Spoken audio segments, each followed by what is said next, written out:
the Purpose-Driven Entrepreneur Podcast. We're all about delivering great content, thoughtful discussions, and tips and tricks to help you truly get the most out of your life and business. And here's your charismatic host, me, Matt Brauning. Hey, welcome back to the Purpose-Driven Entrepreneur Podcast. I'm Matt Brauning. Thank you so much for listening, for the download, the stream, however you're listening to this and consuming this amazing content. I have a great week for you, and I'm excited for this. My producer, Jeremy, is out of the office today. You can see, if you're watching this on YouTube, you'll see an empty chair. If you're listening to this, just take my word for it. Jeremy's missing. He and Anna are up setting up our new event showing up.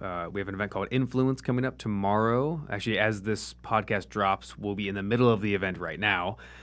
This Thursday, Friday, Saturday in Costa Mesa, California. So the team is readily excited and moving towards that, and I am getting the open for this podcast taken care of. So I'm excited this week. We have a special treat. I'm bringing back some pieces I talked about in the last few weeks about doing some interviews.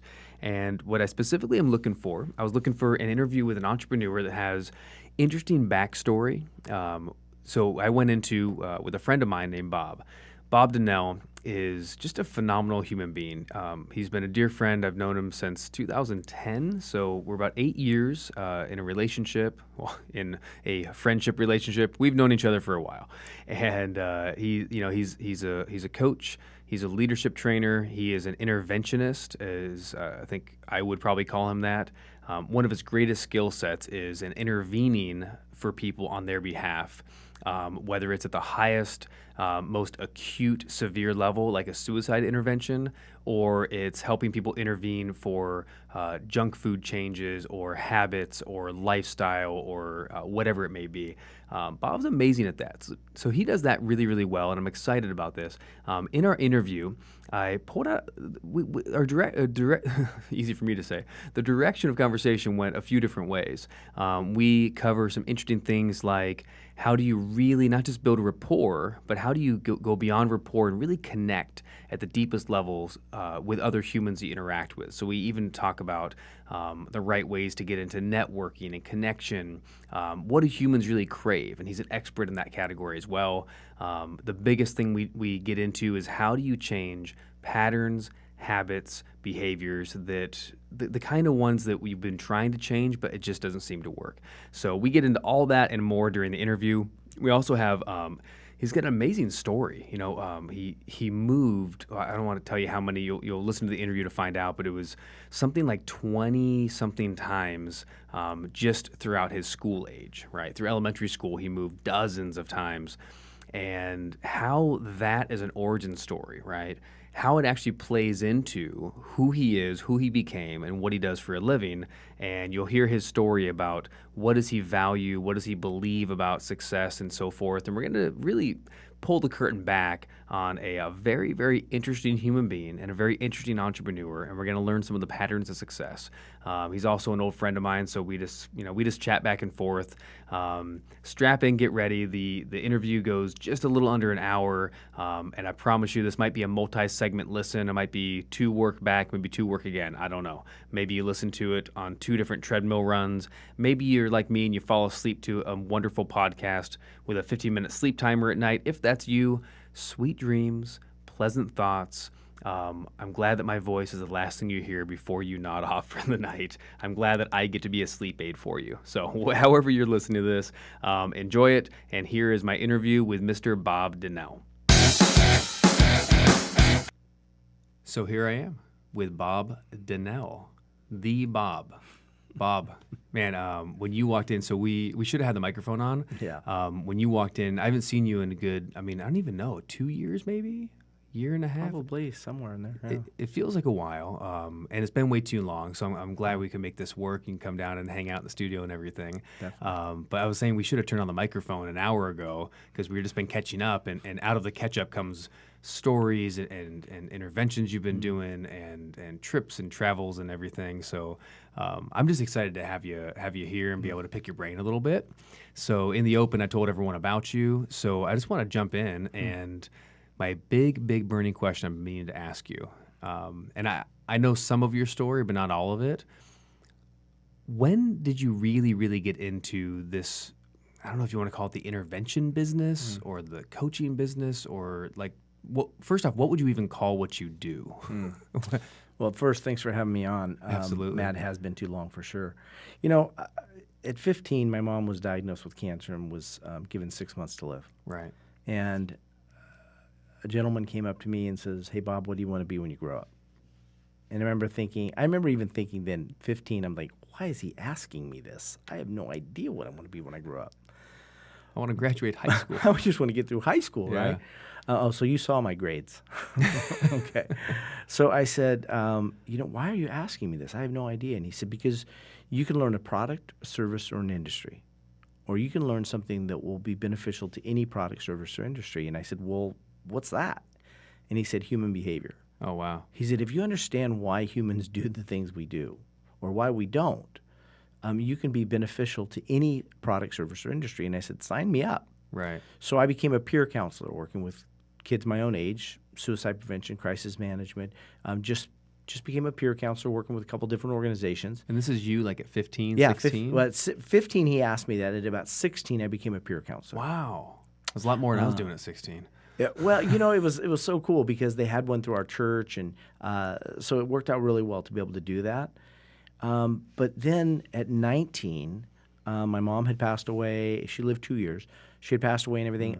At 19, a kid that I was working with, just good kid, stepdad was an attorney, and his dad called me into the office one day. He says, "Hey, Bob, I need you to come into my office." And I'm thinking, why am I getting called to an attorney's office? And I'm not going to his house. I'm going to, and I thought, why is this? And he brought up a conversation. He says, you're doing some great things with our son, and I just want you to know that we appreciate it, but I think it's time to play a bigger game. Oh, wow. And I'm like, I'm 19, I think I might have been 18. And I said, what does that look like? What do you mean? And he said, I think you need to start speaking and raising funds and file a 501c3. And I'm, whoa. You just need a board of directors. I'm like, well, I'm 19. Wait a second. Getting a Board of directors. I said, who's going to stamp, any approval on me? He made this great statement. He says, and this is where I learned borrowed credibility. He said, Bob, if you have an attorney on your board of directors, people will believe that you're going to be okay. And I'll be the attorney. Wow. And he said, here's what I want you to do. I want you to call. I want you to think of all your friends and their parents who maybe is a school teacher, maybe a doctor, maybe a police officer, maybe a psychologist, psychiatrist. And I want you to call them and I want you to say this. I want you to say, you know me from your son. And I've been working with kids for a few years now. And the attorney who's agreed to be on the board of directors, his name is, and he suggests that I call you and ask you to be on the board of directors. What a great phrase, too. I'm the like, attorney on the board of directors suggested. Exactly. I'm Wow. like, and that's really? I called 7 people, and within the first weeks, all 6 said yes, and 1 said, call me back next week. I'm out of town. I had 7 out of 7. Wow. Psychologist, psychiatrist, marriage family therapist, sergeant of narcotics for LA County PD, a local author, a family, a parent, as well as the principal of a public school. Wow. So and you're still 19. And I'm still 19. So I had this amazing board of reference that just believed in me, and that borrowed credibility was so powerful for me. That's when I began to realize that I could maybe do something to help more people. Mm-hmm. And in that process, I got to sit in on interventions. I got to sit in on therapy sessions. I got to sit in on everything. For that almost 5 years, I was allowed to sit in on almost every session, if you Wow. call it, that those people held on my behalf. And based on that, I said, I really need to understand how this works even better. And so for that 5 years, I really studied how does an intervention actually happen. And I'm not talking about just the intervention like from TV show, but how does a real intervention, I mean, like you do, Matt, I mean, how do you do those interventions where you really get to the meat immediately and you don't spend hours to try and divulge a story? And we were talking about that before we got started where, so going back to that first question then, would you call yourself, like, what do you do? you do interventions. I know that has some connotation that's It not always does. accurate, right? Right. You're not doing just addiction interventions, although you could. Yeah. Or suicide interventions, Sure. although you have. Sure. Right? But would you say, I guess, is intervention the word that, whether socially everyone gets it up front or not, would you say that best encapsulates the process of getting people to shift their behavior, consciousness, choices, life, whatever it is we're trying to get them to change? Yeah, I think as far as intervention, I think intervention is the methodology to get the quickest amount of change. And so for me, I would say I'm a human behaviorist that focuses on intervening for people to make better decisions. A human behaviorist. A human behaviorist. I like that. So it's been really beneficial to be able to look at life from a standpoint of, well, why does that person do that and this person does it completely different? They both have the same knowledge, same background, but they choose to do it two different ways. So the human behavior is really the thing that's fascinated me since 15. Right. So since that whole time. So do you have any memories of like, I guess, were you a kid that like wondered how things worked or people worked at all, or were you just playing, doing your thing, and then at 15, all of a sudden you have this situation that no kid should go through, and like, is that the moment that things changed, or has your brain always sort of worked like that? It's a good question. I know. It's a good question, Matt, because I don't know that I really remember like being that kid who was always like, how did that happen? Why did that? I don't think it was that way. But because we moved around a lot, and because my mom was a single mom. How much did you move around? I went to 6 different high schools and probably close to 20 elementary, junior highs. Wow. Yeah. And just so people understand, 6 high schools. High school is supposed to only be 4 years. Right. Was it 4 years for you? It was 4 years for me, and it was still 6 different high schools. So 26 schools in how long? A 12-year school career, essentially, right? Right. Yeah. So on average, more than 2 a year. Yeah. I was. What was Somebody the asked most me you that- moved one year? Oh. Like, how many schools did you go to in the highest move year? 3 different schools in the same year, but 11 moves. Whoa. Yeah. 11 moves. 11 moves. What was, So- if I could ask on that, like, what was the impetus, That was when my behind mom had moving? been diagnosed with cancer, and so we stayed in one place. Then we ended up moving to another place for medical treatment. While we were there, we ended up having to move to 4 different locations. And it was just, some of them were maybe just different apartment buildings, but in the same block. Some of them would be across town. Wow. And then we ended up having to move several times to move back to California for her to go to City of Hope. Oh, okay. And so we had multiple moves there. We ended up, I think it was 11 that year. Wow. And this is at 15, 16, whatever it is? Yeah, 15. Oh, my gosh. And and earlier as a kid, you moved a ton, too. Moved a ton, yeah. And it was really, my mom, I used to think she just liked to move. I mean, I was talking to my older brother one day. I'm like, yeah, I said, man, we moved around a lot. And he goes, well, you know why? And I go, No. Mom liked to move? I mean, I don't really know. And he said, no. He goes, Mom would stay someplace as long as she could, but then she couldn't afford to keep the rent because she would lose her job or she would be unhealthy. And so you would move. And I said, well, yeah, but we always had a place to move to. And he goes, yeah, but think about how many people you lived with. Because he was 10 years older than me, so he was out of the house. Oh, so Just you think had a about whole how many different perspective. He goes, how many people did you live with? And I go, and I started naming the families that we had lived with. Oh, wow. And I started realizing, we weren't just living there because they were really cool people and we wanted to hang out with them. We were living there because we needed a place to live. Wow. And so, yeah, there was multiple of those. I mean, some of them I'm still friends with to this day. So I'm so curious about this then. So I grew up opposite, right? My parents moved from Rocky River, Ohio, and when I was conceived there, moved out to, and then I was born in Santa Ana in California, right? And when I was a baby, they moved from Santa Ana. There was actually a pretty dangerous neighborhood. My dad had, he came home one day and they had a knife on the porch and they were threatening. It was, at the time, very racially divided. They were one of like 2 or 3 white families in the entire area. And it wasn't good. It was 1980, And so they were like, okay, that's it. And he basically packed up the family and they moved that night. stayed with a friend, and then moved over to Orange, where they still are. So since I've been 1 year old, I grew up for 18 years in the exact same home. Wow. Right? On a cul-de-sac, street light comes on, you go in, that whole thing. My son, who is 7 years old, I guess I should add up how many times we've moved, but we've moved almost every year or so. And there's different purposes, whether it's because we want to go to a bigger place, smaller place. Lately, it's because we feel like God's calling us to a different city, or we're supposed to be, in a different home. We've had people living with us for since Val was born. So he's growing up, not the same, obviously, but he's growing up with more of that move that you have. Right. I guess my question is, how did it positively impact you, negatively impact you? Did it not at all? Like, part of who you are is who you are, but part of who you are has to be, that experience as a kid. Yeah, the thing that it is part of who I am is how I interpret what happened to me as a kid. Right. Not necessarily what happened to me as a kid, but how I interpret that, right? The meaning you and I both teach that, right? Yeah. And what I gave that was that it was an opportunity to make new friends. And you thought that as a kid, or did someone have to whisper that in your ear? I remember thinking this as a kid. Really? Yeah. There's two parts to that thought, though. Man, one part was you're a weird kid. One part was like, this is an opportunity to make new friends. Yeah. Because my mom pretty much probably taught me that.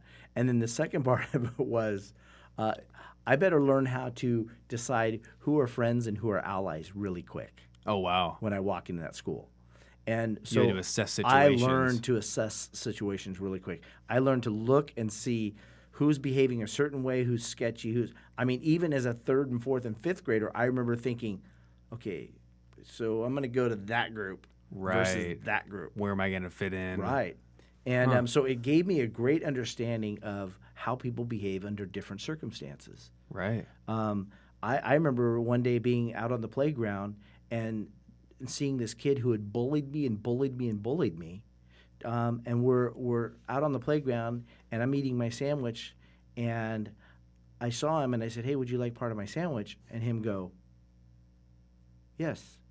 And he sat down, and we had sandwich. He didn't stop bullying me. But in that moment, when it was just he and I, and none of his little friends around, he accepted me. Wow. And I began to realize that people behave differently under different circumstances. And by 3rd grade, you're seeing that. Yeah. I mean, I've known you for a while now, I guess 8 years that we were just talking. Yeah. And that definitely encapsulates you, right? I didn't realize, you told me part of that story, but I didn't realize how many times it really was. Yeah. And wow, so moving that much, you started getting in assessing situations. Did you ever make it mean anything about you? Like, do you remember consciously as you think about it, thinking, oh, I moved to this new school and this group isn't accepting me, or they are accepting me, and that means I'm cool, or that means I'm smart, or that means I'm dumb, or whatever it is. Do you have any conscious memories of like what that thought was like?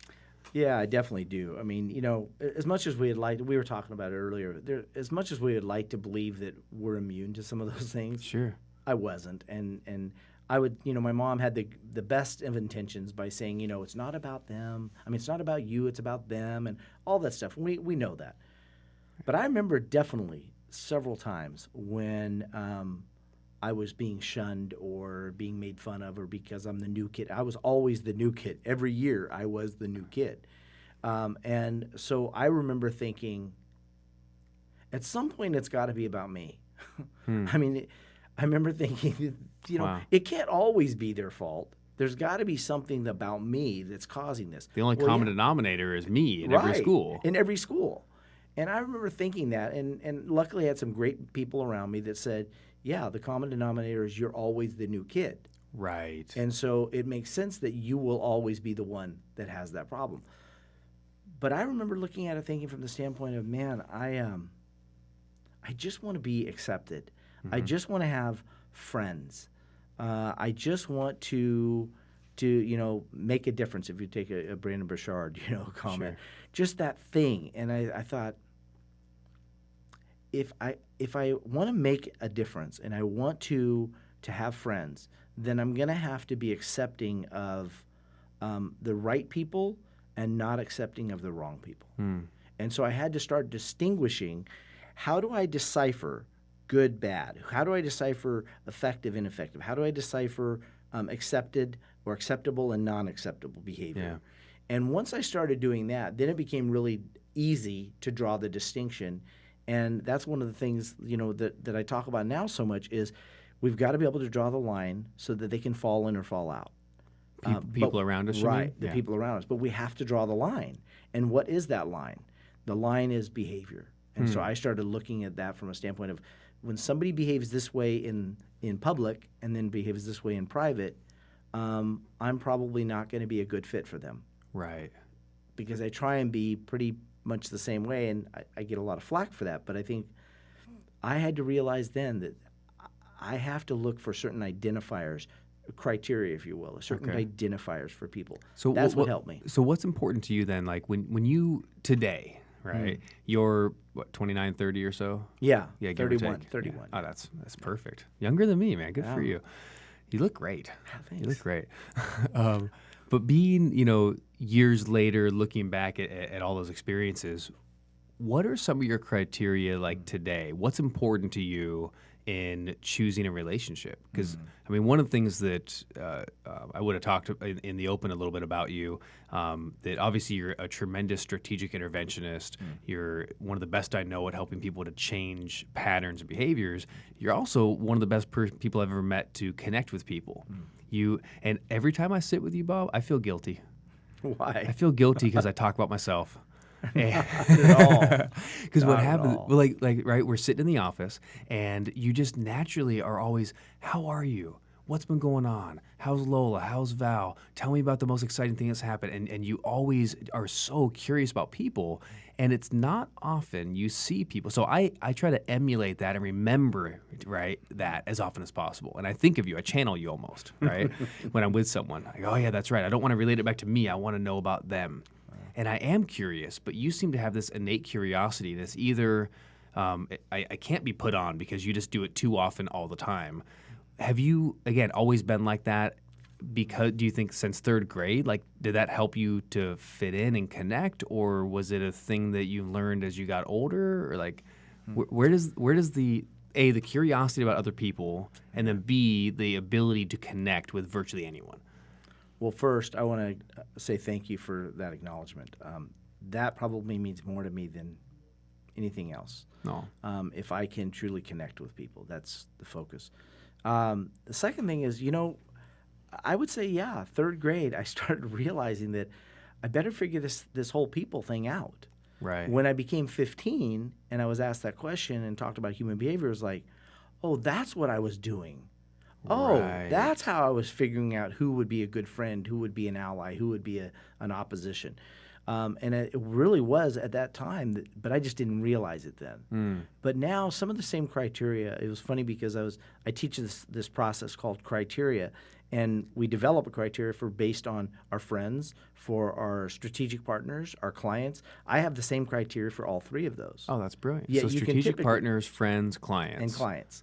Can you give me an example of some of that? Yeah, I can give you an example. I try and not share mine because then people just adopt that. They go, oh, yeah, that's mine too. Or we're all going to try to fit into yours so we can be your friend, client, and strategic partner. I don't know about that one. But everyone listening right now is going to try to fit into your box of friendship. The biggest thing has been people just want to say, well, what's yours? And they go, yeah, that's a good one for me too. And unfortunately, it doesn't work that way. So when I create a criteria, I look and say, what are non-negotiables? Okay. Not good negotiables. Only non-negotiables can be on my criteria. So, and it's not avatar. It's all based around behavior. Okay. Okay. So it's not like male 35 to 50. Sure. It's more along the line. One of mine is open-minded. Okay. So if you're going to be a friend of mine, you're going to have to be open-minded, or I'm going to drive you nuts. If you're going to be a client of mine, you're going to have to be open-minded, or you're going to drive me nuts. And if you're going to be a strategic partner, you're going to have to be open-minded, because I don't create business relationships the same way as everybody else. So open-minded is a key one. Right? Wow. Okay. So I have that's a good six. example. I have 6 of them, but open-minded. So, but once you have a criteria, it makes it easy to help you find out whether somebody matches or not. I like that. So it's like a shopping. I mean, it's a terrible metaphor, but like a shopping list. It's really cool, yeah, Matt. It's really cool because in the sense that if I go to a networking event, and I know what my criteria is. I know that it's these 6 things. Right. Then all I have to do is create questions that help me identify those characteristics in someone's life. Huh. So if I walked up at a networking event, this happened the other day, somebody came up and says, "Hey, Bob, so what do you do?" I hate the question. And so one of the things I do... I've heard you say that. This is the best part. Yeah, one of the things I'll do is I'll say, well, one of the things I do is teach people to not ask, "What do you do?" as an opening line of question. And they always respond one of 2 ways. They're offended. Yeah. Which means they're not open-minded, and we're probably never going to get along anyway, so I'm good. So I might as well start off the gate Start that now. way. Or they go, and this is what somebody said the other day. "I like that. I want to learn more about that." We're going to be like this forever, right? We're going to be tight. And that was the coolest thing is, but you have to know the questions to ask. You have to know the criteria to determine the questions. So if I know that one of my criteria is open-minded, I can ask a billion different questions to help me find out whether you're open-minded or not. Interesting. But if I don't, I'm just going to be asking typical, "Hey, so how you doing? How did you get here?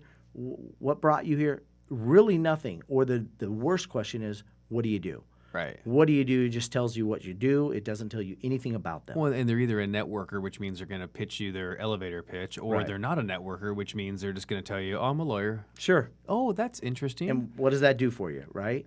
It didn't further a relationship. Right. You don't learn anything about them. Right. Interesting. So can asking those questions. So can we back up just a little bit on the criteria? So in NLP, we talk about criteria as values. Right. And essentially the same thing where it's something that's important to you, right? So the things that are most important to me, my important non-negotiables for a friend, are like these 6 things. Okay. Can you think of, not necessarily yours, but you've helped people do this, you've taught it. What are some other like general examples of criterias so we can get an idea of, I don't know, a handful of them or so? Like what would you have, what would people have, or people you've seen? Yeah, But not yours. right. These are not mine. Or and good or bad ones. I'm curious because you've probably met people, I'm thinking now, that do people have criteria and they don't know it? Yes, some of them do. But most of them are taught avatar. Most of them are taught, to think about in terms of specifics about age, background, learning, all of that stuff. Well, even back to like, dating in the 80s, what do you want in a man? Tall, dark, and handsome. Right. What do you, Right. what, short, fat, and hairy? Like, well, right. what if those weren't Who the said things? short, fat, and hairy? I don't know. I don't think I ever met somebody that said short, fat, and hairy. Yeah, so that's the thing. So for like me, it's like open-minded. Another one, and when I do groups and we talk about setting up criteria, it's amazing. Sometimes people will get clarity on building a criteria list within 30 minutes. Wow. Some I've worked with for 3 and 4 weeks. Okay. At sessions. To help them get really clear on that. That makes sense. Because they can use it for their relationships. They can use it for their finances, their business, their everything Sure. of their life. So, but one of the things is somebody will say, one person wrote down, "I want them to have resources." Okay. Okay? They said, "I want them to be able to afford my services." Okay, so you're talking about client Right. specifically. And that sounded good, except for the standpoint that I said, well, I'm not as concerned about resources as their ability to be resourceful. Come on. Right? And we've heard Tony Right. say that, right? That's good. And we've all said that. I'm not concerned about their finances. I'm Yeah. concerned about their resourcefulness. Given the right circumstances, they'll get the finances. Right. Well, And- I would take a client that was resourceful any day of the Right. week over someone with resources. Sure, absolutely. And so that was kind of one of those things where they were writing that down, and I'm thinking, wait, scratch that out, because that should not be a non-negotiable. It's non-negotiable. And that's the thing is they'll start writing negotiable things. So somebody will say, Bob, one of my criteria is that they, what was the last one? Like something that I like, or that we have similar We got to be tastes in something. vegetarians or something. Yeah, we're similar tastes of something. And I said, so if somebody's going to write you a $5,000 check to work with them, but they don't like that, and they go, well, Is that a deal killer? And as soon as they go, well, I go, that's not a non-negotiable. You're already negotiating in your mind. So we got to get to a non-negotiable for me, open-minded. If they're not open-minded, it's just a no. I don't have to think about it. And that's the thing is we want to get to the point where it just becomes so clear that it's just yes or no. Right. For example, Matt, if you said, Bob, I've got something I want you to think about coming to on Thursday night, not going to tell you what it is, but I'd love for you to be there, the answer is yes. The answer isn't, well, I got to know what it is first. Right. The answer is yes. Now, we may have to figure out the logistics about how we make it work, timing and things like that. And why would the answer now, is that true for you? Yeah. That's because that's kind of how you operate. Why is the answer yes to you? What's the purpose behind why it would be a yes? It would be yes based on relationship currency. Okay, so based on who's asking you. Who's asking me and the level of relationship currency. You know that, hey, there's a reason I'm asking you and it's going to be something and Matt's vice not versa. going to take me to something that is questionable. Right. Matt's not going to introduce me to somebody that isn't like-minded. So all I have to do is say, based on relationship currency, so to go to an event, somebody will say, hey, Bob, you want to go to this event? The Who's right asking? person's asked me, yes. Interesting. Somebody who I don't have great relationship currency with will be like, I'll have to do more research. Right. And what I always say is we have to have enough relationship currency to spend at that critical moment when we need to cash it in. And there's going to be those times when we have to cash in the relationship currency. And if you don't have enough to spend, it's going to be like trying to go buy a brand new Mercedes with $10. It doesn't fly. Right. You won't be able to do it. Huh. Man, that's really good. So have you been doing this your whole life? And I don't mean to tie everything back to childhood, but do you remember like in third grade, fourth grade at a school going, I need to be able to build something with this person, and that's now I have this strategic alliance or a friend, or if a bully comes, I have a group to be a part of. Or, you know what I mean? Like that sort of a thing. Yeah. Or even as simple as, hey, I don't want to sit alone at lunch because I don't want to be that kid. Right. So, but if I do enough here, or if I build enough, or if I am enough, or if I just show up for people. Yeah. Was that the sort of thing, has that been happening throughout, and you just like fine-tuned it and made it into, I don't know, strategic? I don't want to have that come off wrong. I don't mean strategic like manipulative. I mean strategic like on purpose. But now I can see you build real genuine relationships, but you're totally strategic. You do it intelligently. You do it on purpose. You see someone, you go, man, that's a great person. I want to get to know them. And you always have, ever since I've known you, you go out of your way to get to know people, to be there for people. I mean, we missed our last podcast, right? You're going to come in last week. Right. I get a text I had the flu. I get a text a couple hours later. And here's what's great. I know you mean it. Bob texts me and says, I was going to grab my phone. It's over there. But, you say something like, hey, do you or your family need anything, food, medications, and Aaron, anything at all? Can I help? And I'm like, man, most people, they would ask that. And I know they don't mean it. So my answer would always be, no, we're okay. And somehow I'm like, I know he actually does mean it, and you would be willing to do that. And it was great because I was just sleeping and it was okay. And I am taken care of. But it was just nice to know that you had this sentiment, right? So you've always gone out of your way to take care of people, to connect with people, to go to things that they're about, right? What would you say is the most important aspect of you meet a new human that you really want to build a relationship with, and you just know this is a good human being. I want to get to know them.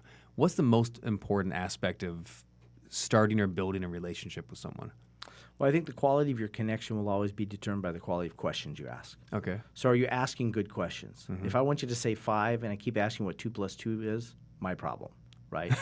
But I can ask you a million different ways to say 5. I could ask 4 + 1, 6 - 2, 7 minus. I mean, I could ask a lot of different things and get you to say 5.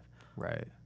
But if I ask the wrong question, I'm always going to get the wrong answer. Okay. So I think that's one of the first things is make sure that you're asking questions that give you the answer that you're looking for. But for building that relationship, it's really about, I believe, asking the questions and then being present enough to shut up and listen. And most people are waiting to talk. Right. And I think that when we can get to the point where we're going, look, I'm going to ask this question, and I really do care about how they answer it.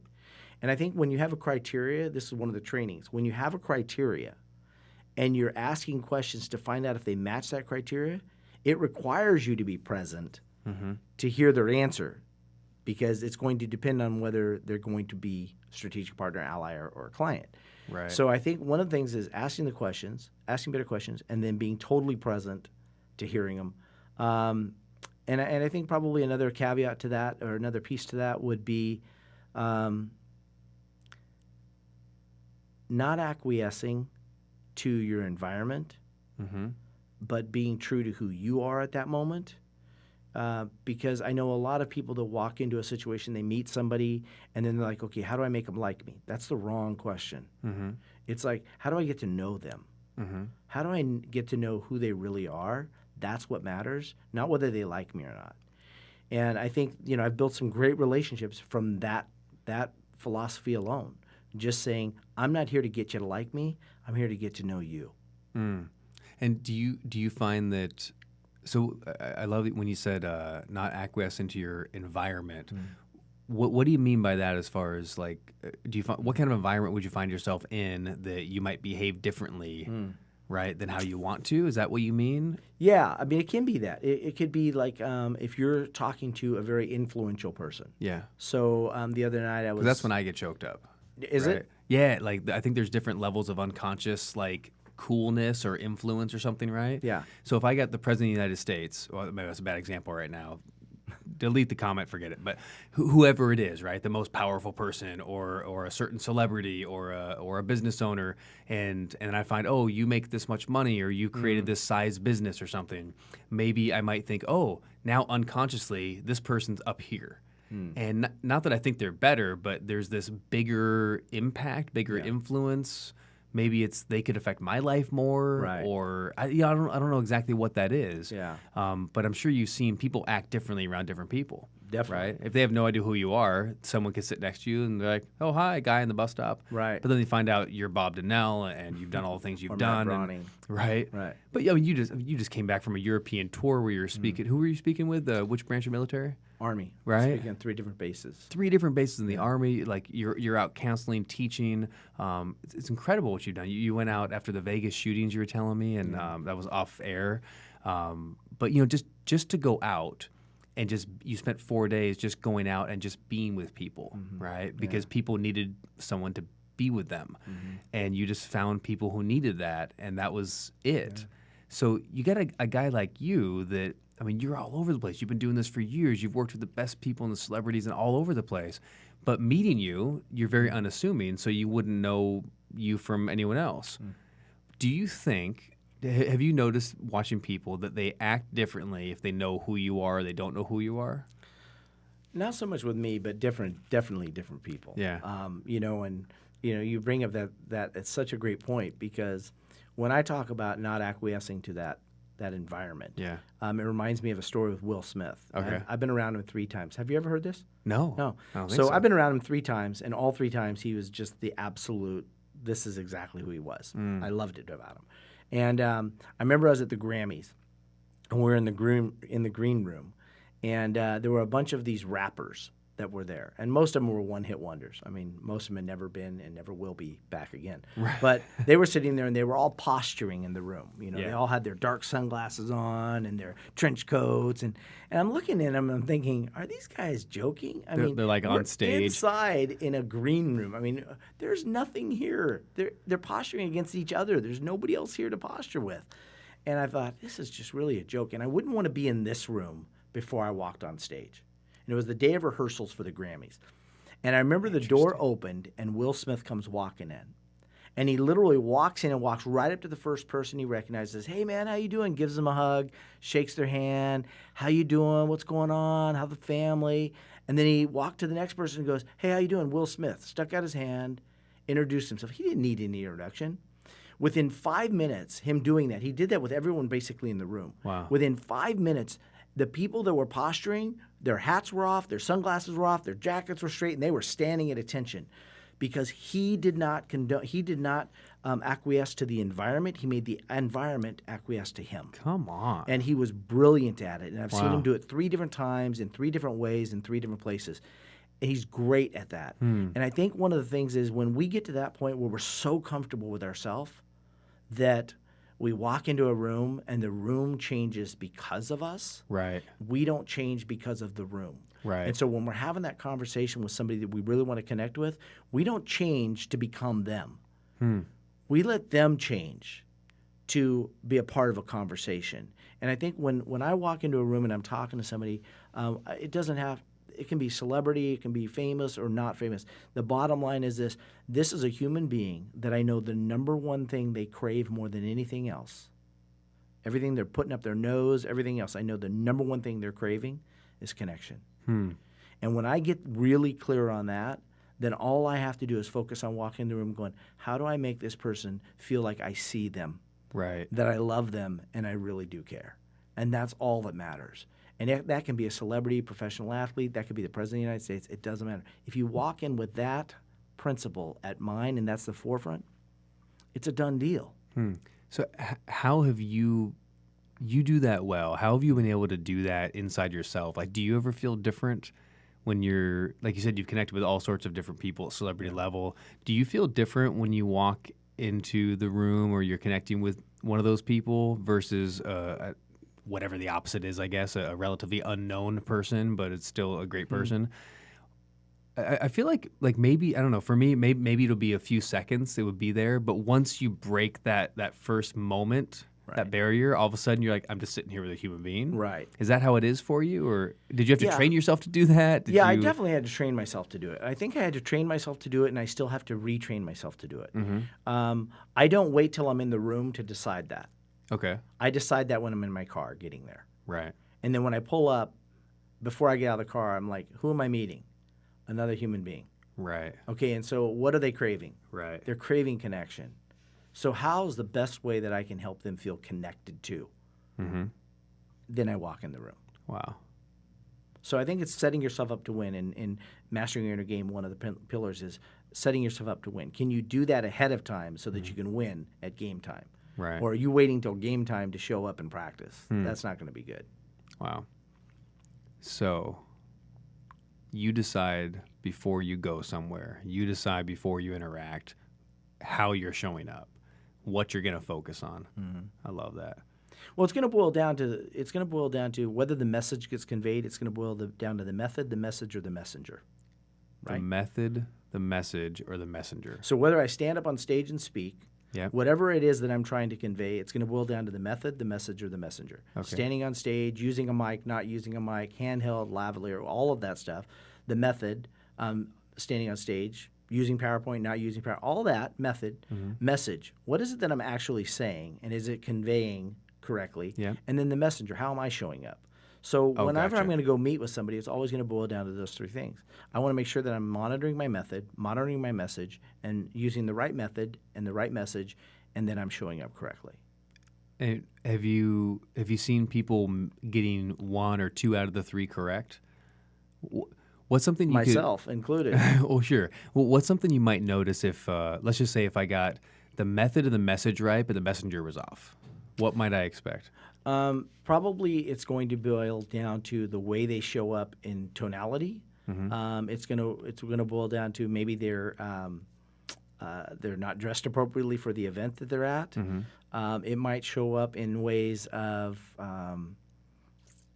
strength of their vocals, the way they're saying things. So not just the tone, but also the emphasis of certain things.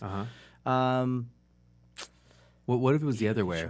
So what if I feel like messenger's solid, message is solid, method is off?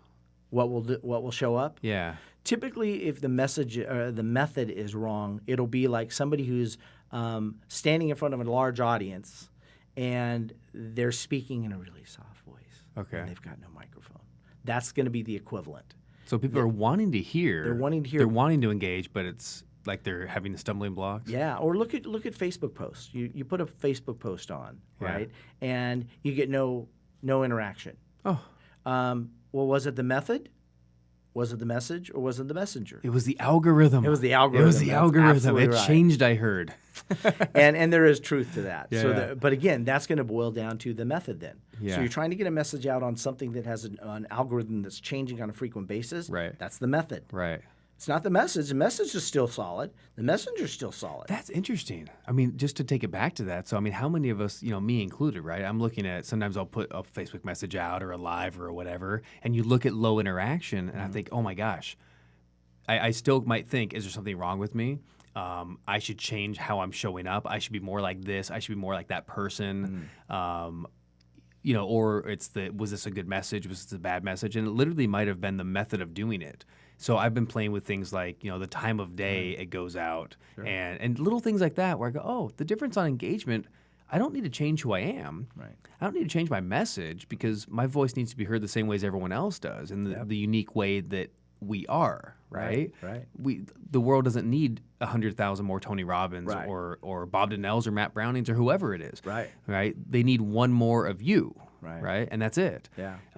So maybe we don't need to change that, but look at the method of how are we getting something out. I think that's good. Yeah, the timing and everything goes into that method, right? And one of the things I always ask before I do a post or when I'm going to step on stage or even do a podcast or anything else, I always say, what do I want my audience to think, what do I want them to feel, and what do I want them to do? Once you answer those questions, what do I want them to think, feel, and do, then it's reverse osmosis. All you have to do is say, okay, so what do I need to say to get them to think that? Right. And how do I need to say it? What do I need to say and how do I need to say to make them feel this way? And then what do I need to say and what's my call to action to get them to do this? And so it's really a simple process to do it. But it's sometimes easier said than done. Right. Well, it's back to that reverse engineering, like when we were talking about the criteria list. Yep. It's the exact same thing. Right. You go, well, I have this criteria. Let me reverse engineer questions I can ask That's right. to elicit that. Absolutely. And discover what it is. Yeah. That's really cool. Bob, it's been good talking to you so far. Yeah, likewise. Yeah. Can I ask you a few rapid fire questions? Sure. All right, cool. And just, you've done this before. Just go unconscious, Okay. just kind of chill, and just whatever comes to your mind, I'd love to know the answer. So, Bob, you're a guy that, again, you've lived quite a life, from whether it's the childhood to your teen years, the nonprofit at 19. And we haven't even shared the rest of your story, but you've built some incredible things. You've gone through seasons in life of incredible loss and incredible victory and sacrifice and love, and you're so much to so many people. Thank you. A guy like you, I really want to know what makes you tick, like more about what makes you tick, right? We got some of the story piece. But if I asked you, like, around relationships, because I think for you, relationships would be the core element of business, health, relationship, everything in life. And I don't want to speak for you, but is that anywhere near accurate? Yeah, absolutely. Okay. So if relationship is the core, what's important to you in relationship? I think honesty is one, and sometimes brutal honesty is going to be probably the pinnacle. I think for relationship, for me, it just has to be honest. It has to be vulnerable, and it has to be intentional. I put a post the other day about, do you open the door for a woman as a man? Yeah. Do you open the door for a woman out of desire or out of obligation? And I knew how people were going to respond. Sure. And yet one of them, Ojo Taylor, an amazing guy. This guy, he used to be in the band Undercover, Christian punk rock band. Cool. And he commented, and he said, well, I would like to say that it's, I'm paraphrasing, I'd like to say that it's purely because out of desire, but I also know that I do other things with underlying motives. So I would have to say that it's probably a combination type of thing. Thank you for your honesty. I know I meant, but I love the way he just said, I'd like to say that it's out of desire, but there's probably some things that I'm trying to get out of it too. In essence. No posturing. Right. And it was, really cool. So I think, when I look at things like that, I want a relationship that is completely out of desire. Like if I have to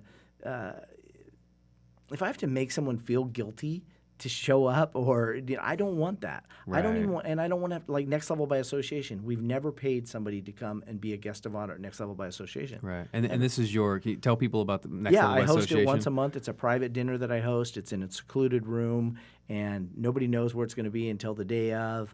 And, I bring in these guests of honors, people like Frank Shankowitz, who's the founder of Make-A-Wish Foundation, to Kasim Osgood, 3-time Pro Bowl player in the NFL, to Glenn Morshower, who played Aaron Pierce on Show 24.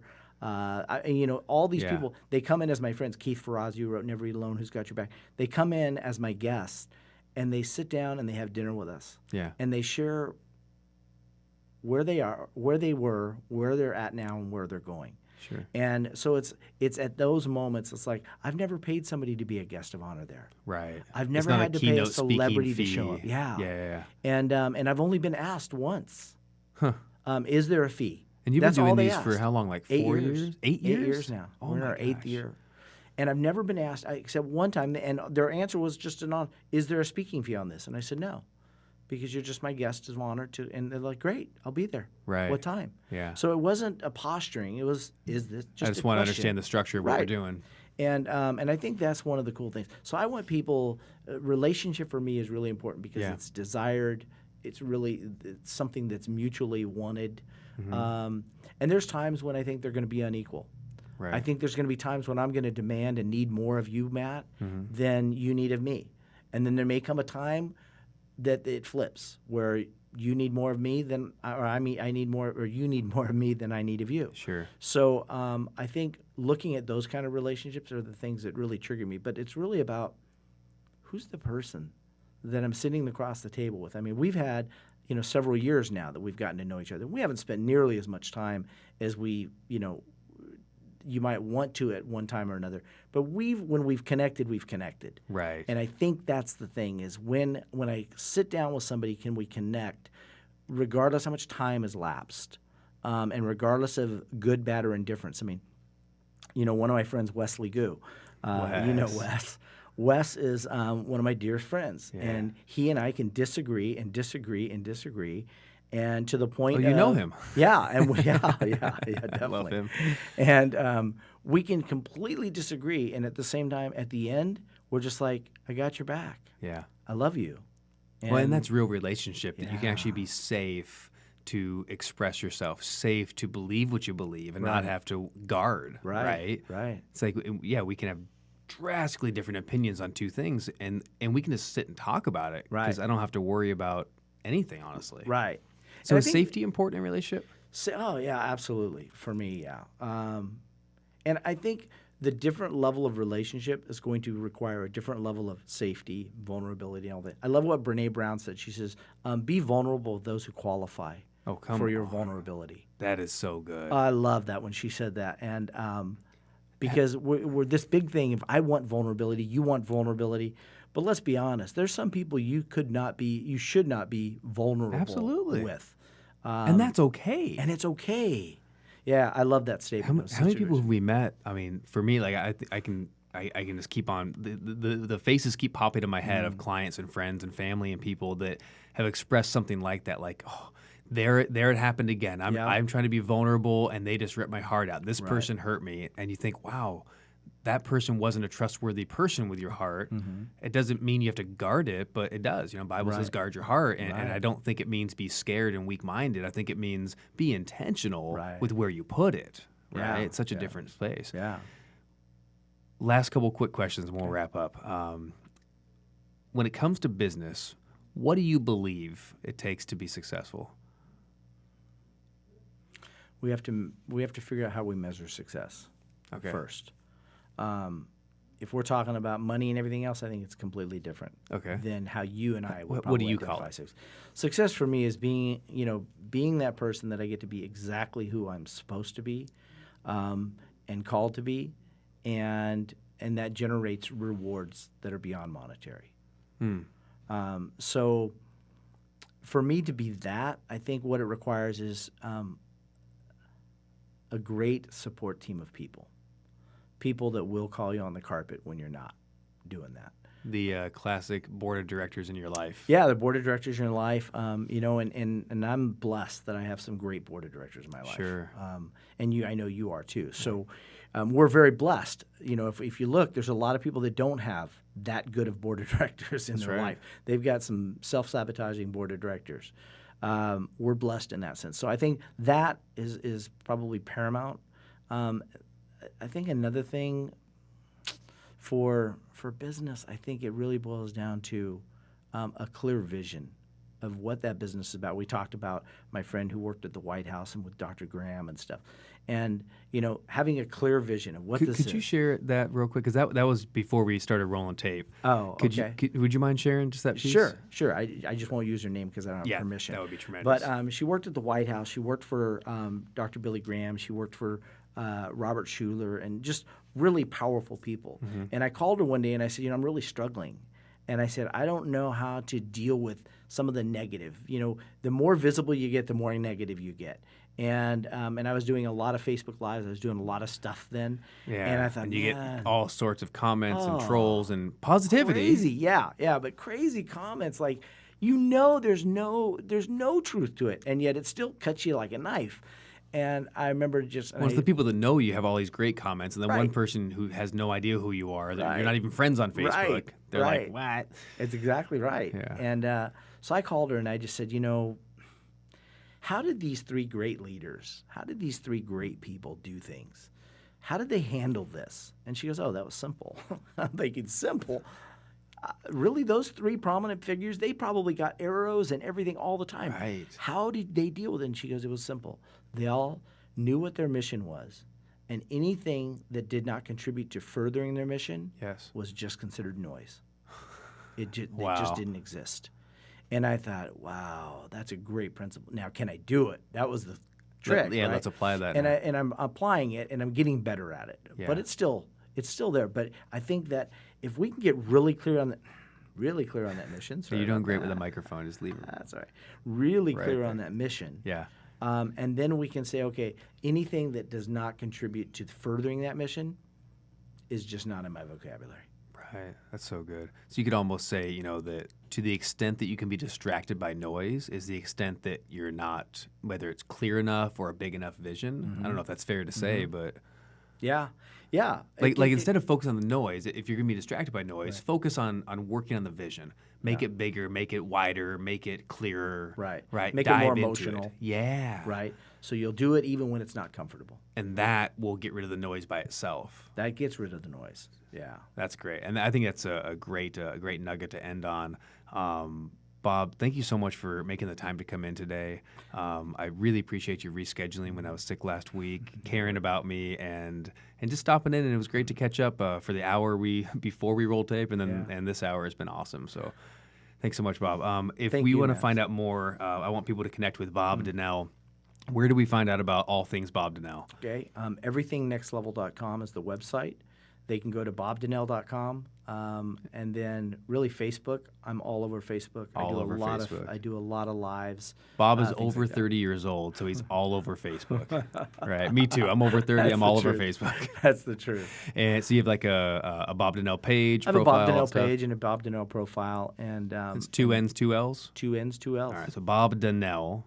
So 2 N's, 2 L's in the last name Donnell. So you look for the right one. Perfect. And Everything Next Level is the website, and you can find out about Bob's trainings, coaching, Next Level by Association, all that kind of stuff. Awesome, Bob. So good having you, buddy. All right. Thank you, brother. Love you, man. Appreciate you. Love you too, man. Hey, my thanks to Bob for coming on the episode. Thank you so much, Bob, for the podcast. It was a blast. Great to connect.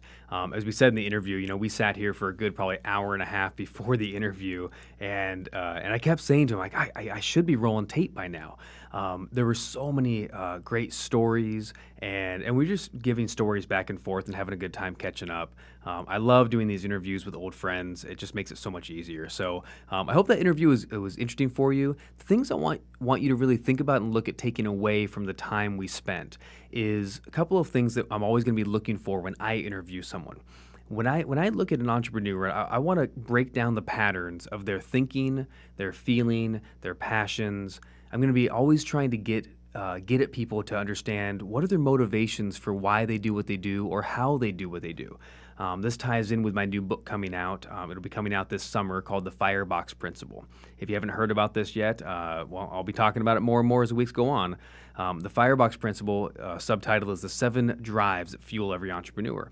So I've gotten into a lot of study and curiosity around what drives successful people in life, and everything from what are their attitudes, what are their values, what's important to them, their criteria, as Bob talked about.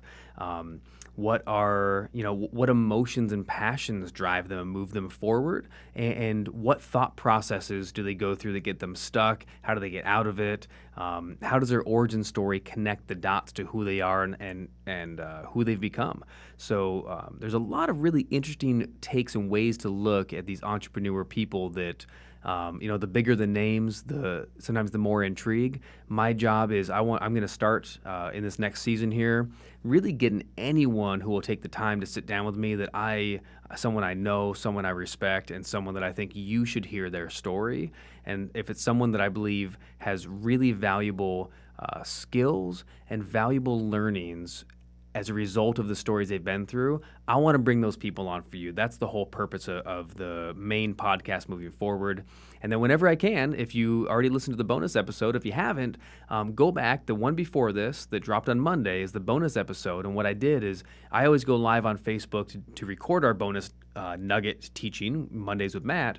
So you can follow me on facebook.com/Matt Brauning and get notifications. Make sure you like that page, and you'll find out when I go live on sometime during the day on Monday. But whenever I have a guest in the studio, which we're in the Evolution offices right now, I'm also going to do that on Monday. And I went live with Bob, which was awesome. So we talked about, again, one little nugget, a really quick snippet way to make a behavioral pattern change and do it right now. The answer was mind-numbing simple, but also really, really interesting. So it's a great listen or a great watch if you're on YouTube. Check out the Monday with Matt bonus episode, I think episode 22 with Bob Donnell, and we get into that as well. So thanks for joining me. Thank you for hanging out. Thank you so much for inviting me into your life. I really, really appreciate it. And again, I hope this has been a fun time. It sure is for me. And I will see you next week. Peace.